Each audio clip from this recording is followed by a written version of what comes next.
안녕하세요. 한때 미대생입니다. 오늘은 금리가 내리면 주식은 왜 오를까? 리스크 프리미엄과 목표 수익률 정하기라는 주제를 가지고 영상을 준비해 보았습니다. 요즘에 제가 눈여겨보는 뉴스로는 증시 예탁금이 있는데요. 올해 9월 말, 2020년 9월 말 작년 기준으로 2배 가까이 이 증시 예탁금이 늘어서 증시 예탁금이 무려 53조나 되었다는 뉴스를 보고 제 개인적으로는 굉장히 놀라고 있습니다. 또 2030 세대들, 그동안 주식 투자에 별로 관심이 없었던 2030 세대들이 주식 투자 열풍에 빠져들고 있다는 뉴스를 개인적으로 굉장히 놀랍게 받아들이고 있는데요. 주식 예탁금이 무려 50조를 돌파하고 2030 세대들이 주식시장에 뛰어드는 이유를 제 개인적으로 요즘에 왜 이럴까? 재테크가 굉장히 많이 붐을 이루고 있을까 생각을 해보게 됩니다. 저는 이런 현상이 나타나게 되는 이유가 사회현상, 가장 크게는 아파트 가격이 급증했기 때문이 아닐까라는 생각을 하고 있고요. 여기에다가 플러스로 리스크 프리미엄이 상승했기 때문에 주식 예탁금이 50조를 넘어가고 2030 세대들이 주식 투자 열풍에 빠져들고 있는 게 아닐까라는 생각을 하고 있습니다. 오늘 제 영상은 리스크 프리미엄이 상승하게 된 원인과 그에 따라서 우리는 어떻게 행동해야 되는지를 담은 영상을 준비해 보았습니다. 리스크 프리미엄이라는 개념은 상당히 좀 쉽게 설명이 가능한데요. 예를 들어서 3개의 버튼, 1번, 2번, 3번 버튼이 있고요. 이 3개의 버튼을 1000만 원을 내면 누를 수 있다고 가정을 해 보겠습니다. 1000만 원을 내고 이 버튼을 누른 다음에 1년 뒤에 1번 버튼을 눌렀을 경우에 100%의 확률로 100만 원을 받을 수가 있고요. 2번 버튼을 누르면 70%의 확률로 100만 원을 받을 수 있다. 이렇게 한번 가정을 해 봅시다. 마지막 세 번째 버튼을 누를 경우에는 20%의 확률로 500만 원의 이자를 받을 수 있다. 이렇게 가정을 해 보면요. 여러분들은 1번, 2번, 3번 버튼 중에서 어떤 버튼을 누르실 것 같으신가요? 제 생각에는 대부분의 분들이 1번 아니면 3번 버튼을 누르실 것 같습니다. 왜냐하면 1번은 100%의 확률로 100만 원을 받을 수 있다는 장점이 있고요. 3번은 20%의 확률로 매우 큰 돈을 받을 수 있기 때문이죠. 100명에게 1번, 2번, 3번 중에서 어떤 버튼을 누를래? 라고 물어보면 아마 1번을 한 80명 정도가 누를 거고요. 2번은 거의 누르지 않고요. 3번은 한 20명 정도만 누르는 이런 결과로 이어지게 될 텐데요. 여기에서 조금만 가정을 바꿔서 1번 버튼, 이 100%의 확률로 100만 원을 받을 때를 이렇게 50만 원을 받는 걸로 변경을 해 봅시다. 그러면 여러분들은 1번 버튼을 누르실 건가요? 2번 버튼을 누르실 건가요? 3번 버튼을 누르실 건가요? 아마도 우리는 이렇게 행동을 하게 될 겁니다. 1번 버튼을 누르는 사람은 다소 줄어들고 2번 버튼을 누를 사람은 증가하게 될 겁니다. 마지막 3번 버튼을 누를 사람들은 소폭으로 증가를 하게 되겠죠. 마찬가지로 100명에게 똑같이 1번, 2번, 3번 중에서 어떤 버튼을 누를래? 라고 물어보면 1번을 누르는 사람은 한 45명 정도가 될 거고요. 2번을 누르는 사람은 30명 정도가, 3번을 누르는 사람은 25명 정도가 될 겁니다. 여기서 한 발자국만 더 나아가서 이 100%의 확률로 50만 원을 주던 거를 이렇게 10만 원으로 낮춘다고 한 번 더 가정을 해봅시다. 그러면 여러분들은 1번 버튼, 2번 버튼, 3번 버튼 중에 어떤 버튼을 누를 것 같으신가요? 아마 다 다르시겠지만 1번 버튼을 누를 사람은 확률적으로 급감을 하게 될 겁니다. 그와 반대로 2번 버튼을 누르시는 분들은 급증하고요. 3번 버튼을 누르는 사람은 소폭으로 증가를 하게 되겠죠. 이전에 했던 것과 마찬가지로 100명에게 1번, 2번, 3번 중에서 어떤 버튼을 누를래? 이렇게 물어본다면 아마도 1번 버튼을 누를 사람은 10명 정도밖에 안 될 거고요. 2번 버튼을 누를 사람은 55명 정도가 될 겁니다. 마지막 3번 버튼을 누를 사람은 한 35명 정도로 소폭으로 증가하고 급증하고 급감하는 모습을 보여줄 수가 있겠죠. 제가 예를 들어 설명드리기 위해서 이렇게 1번, 2번, 3번 버튼이라고 표현을 했지만 우리는 이런 버튼을 금융상품을 가입할 때 매번 누르고 있다라고 생각을 해주시면 됩니다.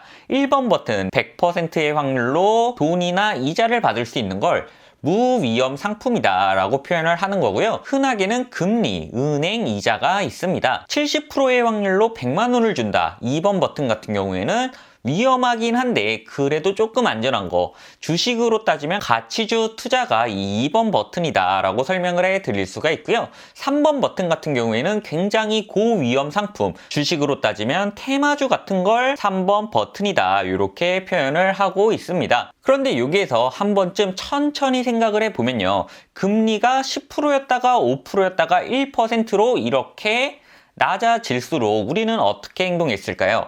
금리가 내려갈수록 무위험 자산에서 100% 돈을 주는 자산에서 위험 자산 쪽으로 돈을 투자하려는 경향이 늘어나는 모습을 확인할 수가 있습니다. 정리를 해드리자면 금리가 내려가면 내려갈수록 돈은 위험을 감수하는 자산으로 이동을 하게 되는데요. 위험을 감수한 만큼 우리는 보상을 기대하게 되겠죠. 위험에 대한 보상을 기대하는 것, 이걸 바로 리스크 프리미엄이다 라고 표현을 합니다. 다소는 어렵게 느껴지고 전문적인 용어처럼 들리겠지만요, 정말 쉬운 개념입니다. 100% 수익을 받을 수 있는 것, 예를 들어서는 은행의 정기 예금을 포기하는 대신에 추가적으로 얻을 수 있는 수익, 이 갭을 리스크 프리미엄이다 라고 표현을 하는 겁니다. 내 종잣돈이 1,000만 원이고 금리가 10%라면 나는 1년 뒤에 100만 원을 받을 수가 있겠죠. 그때 내가 주식을 투자해서 100만 원을 벌 수 있겠다라고 가정을 해본다면 리스크 프리미엄은 얼마일까요? 고민할 필요도 없이 당연히 0원이 되겠죠. 하지만 금리가 5%가 된다. 그러면 리스크 프리미엄은 50만 원으로 증가하게 되는 거고요. 금리가 1%까지 떨어진다라고 하면 리스크 프리미엄은 90만 원으로 급격하게 상승을 하게 됩니다. 금리가 내려갈수록 리스크 프리미엄은 올라가게 되는데요. 금리가 낮아지고 리스크 프리미엄이 커지면 커질수록 바로 돈은 증시로 몰린다, 이 말이 성립이 되는 겁니다. 요즘에 많이 이런 상황들을 보셨을 것 같은데요. 개인적으로 2020년도 증시가 급격하게 오르는 이유는 유동성과 사람의 심리 때문이다. 이 유동성과 사람의 심리는 리스크 프리미엄을 바탕으로 해서 나온다라고 설명을 해드릴 수가 있습니다. 오늘 제 영상이 알아도 별로 도움이 되지 않을 것 같은 이 리스크 프리미엄을 설명드리기 위한 영상은 아니고요. 우리가 왜 리스크 프리미엄이라는 개념을 알고 있어야 하냐? 이건 리스크 프리미엄이 주식의 기대 수익률을 구하는데 굉장히 중요한 역할을 하기 때문입니다. 주식에 투자하시는 분들이 기대하는 수익률은 이 무위험 자산의 수익률 더하기 리스크 프리미엄으로 정리를 할 수가 있는데요. 예를 들어서 무위험 자산이 예금금리 2%다라고 했을 때 나는 2번 버튼을 누를 사람이다, 1번이나 3번이 아닌 바로 이 2번 버튼을 누를 사람이다 라고 내 스스로가 판단이 섰을 때는요, 이 리스크 프리미엄은 얼마가 될까요? 나의 리스크 프리미엄은 8%가 되는 거고요. 그러면 나의 주식 기대 수익률은 무위험 자산 2% 더하기 8% 총 10%가 주식 투자에 대한 기대 수익률이다 라고 정리를 할 수가 있는 겁니다. 나의 리스크 프리미엄이 8%고 나의 주식 투자에 대한 기대 수익률이 10%라고 하면 나는 어떤 주식을 사야 할까요? 당연히 리스크가 큰 성장주나 테마주 말고 가치주를 사야 되겠죠. 이 가치주라는 거는 지속적으로 흑자를 내는 기업을 가치주다라고 표현을 하는 거고요. 이 가치주는 오르고 내리는 폭이 상대적으로 적다는 특징을 가지고 있습니다. 반대로 나의 리스크 프리미엄은 2번이 아니라 이렇게 3번이다 라고 했을 때는 리스크 프리미엄이 48%가 되는 거고요. 주식 투자에 대한 기대 수익률은 50%로 증가를 하게 되겠죠. 나의 주식 투자 기대 수익률이 무려 50%다 라고 하면 나는 어떤 주식을 사야 할까요? 당연히 성장주, 다른 말로 하면 테마주 주식을 사야 하겠죠.